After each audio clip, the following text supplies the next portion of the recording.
Hello बच्चों, स्वागत है आपका अपने यूट्यूब चैनल चेकपुर पे। बच्चों, आज के इस वीडियोस में हम डिस्कस कर रहे हैं क्लास 6 का मंथली असेसमेंट जो कि आपके दिसंबर माह में होने वाला है। इसका ये प्रैक्टिस सेट है और ये सेट 1 है। इसके बाद सेट 2 सेट 3 इस तरह से आता रहेगा। ये वीडियो जो है आपके मंथली असेसमेंट के लिए भी इंपॉर्टेंट होगा और आपका जो फाइनल एग्जाम होने वाला है उसके लिए भी इंपॉर्टेंट होगा। इसमें सभी सवाल जो है वो सिलेक्टेड लिए गए हैं और काफ़ी इंपॉर्टेंट सवाल लिया गया है जो आपके एग्जाम के दृष्टिकोण से काफ़ी इंपॉर्टेंट है। ठीक है बच्चों, साथ ही साथ आप लोगों से एक बात और कहना है कि ये जो प्रैक्टिस सेट है आपका, इसके बाद अगर दिसंबर में आपका जो original videos original monthly assessment जारी होगा तो उसका भी आपका वीडियोस बना दिया जाएगा। आप लोगों से निवेदन है, यदि आप लोगों के पास जो ओरिजिनल क्वेश्चन पेपर आएगा मंथली असेसमेंट दिसंबर का, उसे आप दिए गए नंबर पे आप व्हाट्सअप करके मुझ तक जरूर पहुंचाएं सबसे पहले। ठीक है, सबसे पहले वीडियोस पाने के लिए आपको क्या करना होगा, आपके पास जो भी क्वेश्चन आएगा आप उसे जो है दिए गए नंबर पे जो है आप व्हाट्सअप में भेज सकते हैं। ठीक है, तो ज़्यादा देर न करते हुए चलिए हम आज का क्लास शुरू करते हैं। क्लास शुरू देखिए, सबसे पहले हम लोग लिए हैं गणित का सवाल। इसमें आपसे पूछा जा रहा है कि 1 रुपये में 100 पैसा होता है तो x रुपये में कितना पैसा होगा। ठीक है, तो बच्चों आपके ऑप्शंस दिया गया है 100/100, x/100, 100 गुना एक्स। सिंपल सा बात समझिए बच्चों, 1 रुपया में कितना है बच्चों, 100 है। आप बताइए 2 रुपये में कितना होगा, 200, और 3 रुपया में कितना होगा तो 300। आप यहाँ पे देख पा रहे हैं कि एक रुपया में 100 था, 2 रुपये में 200 क्यों हुआ, क्योंकि ये 2 से मल्टीप्लाई हो गया। 3 रुपये में 300 कैसे हुआ बच्चों, 3 से मल्टीप्लाई हो गया। 300, 100 गुना 3 कर दिए तो 3 से मल्टीप्लाई हो गया। तो आपसे क्या पूछा है बच्चों, x रुपया में कितना होता है, इसको भी हम लोग क्या करेंगे, x से मल्टीप्लाई कर देंगे। तो जब x को 100 से गुना कीजिएगा तो बच्चों 100x हो जाएगा और ऑप्शन नंबर सी आपका सही जवाब हो जाएगा। तो उम्मीद करते हैं कि आपको समझ में आ गया है। चलिए अगले सवाल पे चलते हैं। बच्चों हमारा अगला सवाल है कि वह संख्या क्या होगी जो x से 7 अधिक है। अब हमें बताइए कि एक संख्या है x, हम बोलेंगे x से 1 रुपया ज़्यादा तो 1 रुपया इसमें बढ़ेगा, हम बोलेंगे x से 2 रुपया ज़्यादा तो 2 रुपया बढ़ेगा। लेकिन आपसे यहाँ पे कहा जा रहा है x से 7 अधिक है तो आप x में 7 को जोड़ देंगे, यानी x + 7 इसका आंसर हो जाएगा। लेकिन अगर यहाँ पे आपसे पूछ लिया जाता x से 7 कम तो x में 7 घटा करके बताते हैं। ठीक है बच्चों, तो इसलिए आपका जो इसका आंसर होने वाला है ये आपका ऑप्शन ए होगा। नेक्स्ट है हमारा, गीता की वर्तमान आयु जो है वायु वर्ष है, 5 वर्ष पूर्व उसकी उम्र क्या थी। देखिए बच्चों, गीता की जो उम्र है अभी वायु वर्ष है। आप गीता को छोड़िए, आप अपने आप को सोच लीजिए कि आपकी उम्र वायु वर्ष है। आप हमें बताइए कि 2 साल के बाद आपकी उम्र क्या होगी, तो 2 साल बाद उसमें 2 साल जुटेगा तो x + y + 2 हो जाएगा। लेकिन आपसे यहाँ पूछा था कि गीता की वायु वर्ष है तो 5 साल बाद कितना हो जाएगा बच्चों, x + 5 वो जुट जाएगा। लेकिन अगर आपसे कहता है कि 5 वर्ष पूर्व, तो पूर्व में 5 को घटा देते हैं यानी कि 5 कम कर देते हैं। ठीक है, तो यहाँ पे आपसे पूछा गया है 5 वर्ष पूर्व, तो 5 वर्ष पूर्व ही पूछा है तो x y में 5 को घटा करके आपको बताना है y - 5। तो आप देख लीजिए यहाँ पे y - 5 कौन सा है। ठीक है, तो y - 5 यहाँ पे जो आंसर होगा वही आपका आंसर हो जाएगा option number B. Option number B आपका सही जवाब हो जाएगा। ठीक है, चलिए नेक्स्ट है हमारा, निम्न में से कौन विजातीय है। बच्चों विजातीय का मतलब होता है वो सेम जात का नहीं होगा। जैसे नहीं होता हम लोग 4, अगर मान लीजिए कि 4 आप यहाँ पे मनुष्य हैं, 5 आदमी से 5 चीज़ों से आपका कमरा भरा हुआ है जिसमें 3 गो मनुष्य 1 गो जानवर है, तो इसमें विजातीय कौन हो गया, जानवर। 3 मनुष्य में 1 विजातीय हो गया। ठीक है, तो यानी वो अपने जात का नहीं होगा, वो अलग जाति का होगा। ठीक है, तो यहाँ पे देखिए आपको करना क्या है, यहाँ पे थोड़ा सा ध्यान से देखिएगा, ये वाला एक्स वाई गुना में है, ये भी एक्स वाई गुना में है, ये भी एक्स वाई गुना में है। तो यहाँ पे 3 टर्म जो है वो मल्टीप्लाई में है एक्स वाई के साथ। यहाँ पे एक्स वाई जो अकेला एक प्लस में दिख रहा है आपको, तो यहाँ पे इसका विजातीय हो जाएगा आपका ऑप्शन नंबर सी। तो ऑप्शन नंबर सी इसका विजातीय हो जाएगा। ठीक है बच्चों, समझ में आ गया आपको। तो चलिए हम अपने अगले सवाल की ओर चलेंगे। बच्चों हमारा जो अगला सवाल है वो हिंदी से लिया गया है। इसमें आपको जो है अर्थ स्पष्ट करना है, यानी इसका भाव बताना है, और काफ़ी सवाल इस तरह से पूछे जाते हैं आपके एग्जाम में भी और आपके मंथली असेसमेंट में भी।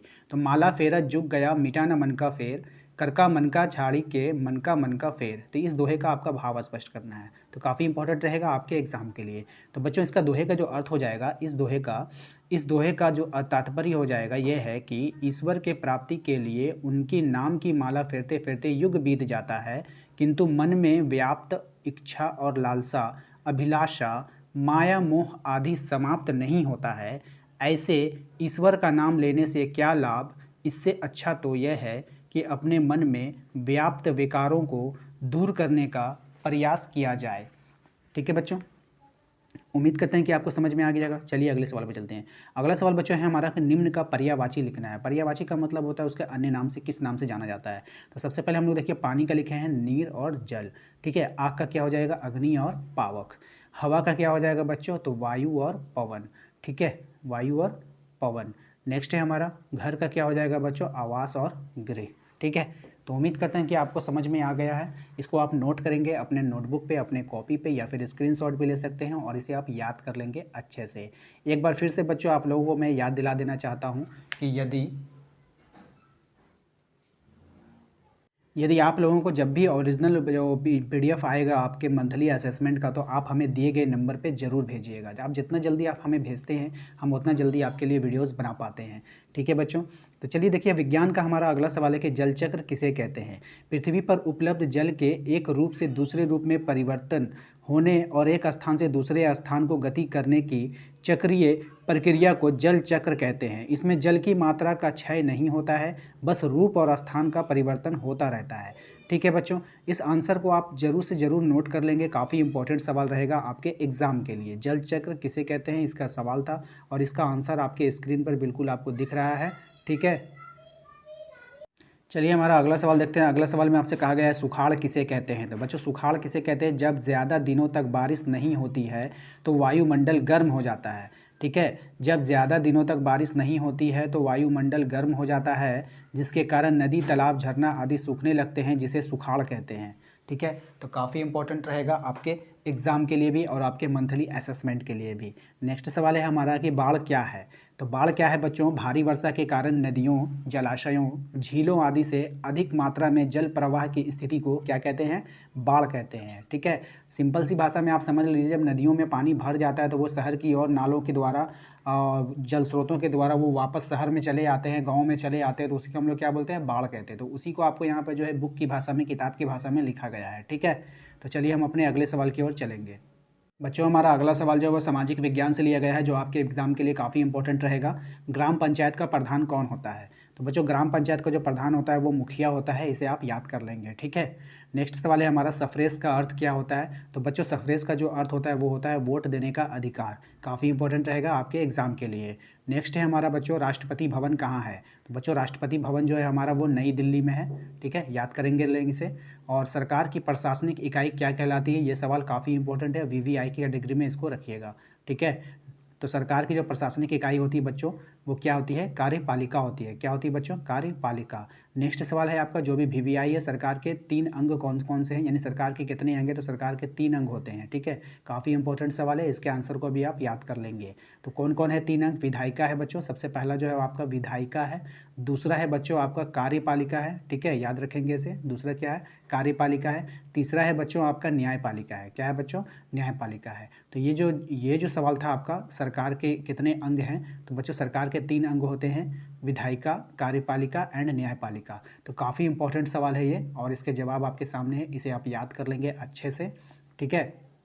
तो चलिए बच्चों हम लोग जो क्या करेंगे जल्दी सा नेक्स्ट वीडियोस में, यानी कि इसके अगले पार्ट में मिलते हैं।